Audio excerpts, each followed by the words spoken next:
Badan Pengawas Obat dan Makanan (BPOM) membantah jika dianggap pihaknya menghalangi vaksin Nusantara diproduksi di Indonesia. BPOM hanya menyatakan vaksin Nusantara tidak memenuhi prosedur standar yang ditetapkan dalam pembuatan vaksin dan proses uji klinis.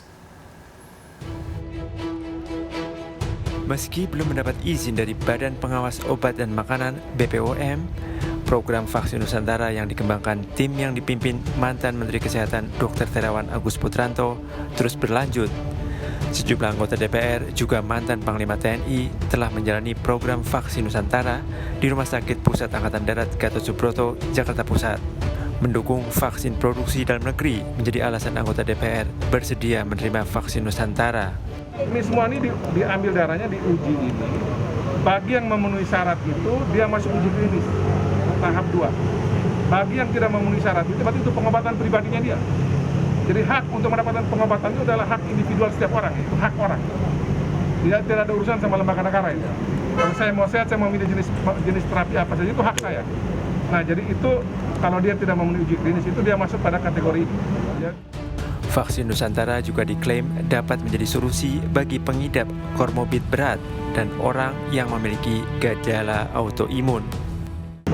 Ya, jadi itu berdasarkan teoritis itu aman. Oleh karena itu di dalam fase 2 ini juga tetap kita akan pantau walaupun sudah divaksinasi, dan di dalam fase 1 kita sudah tahu bahwa vaksin ini aman. Tetap dalam fase 2 ini keamanan untuk subjek tetap kita akan perhatikan.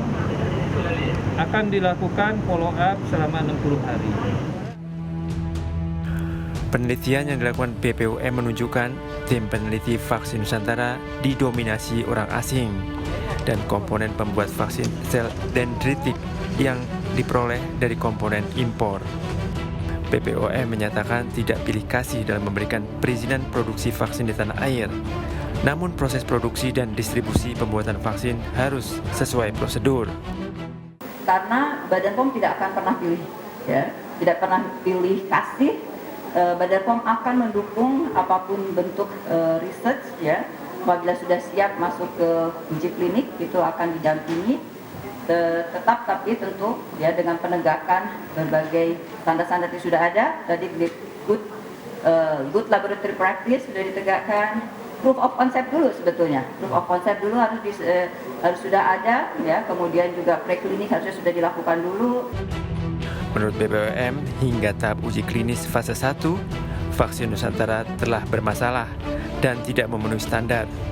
Selain itu, hasil penelitian BPOM, antigen dalam vaksin Nusantara tidak memiliki standar farmasi atau pharmaceutical grade. Dari Jakarta, tim liputan melaporkan.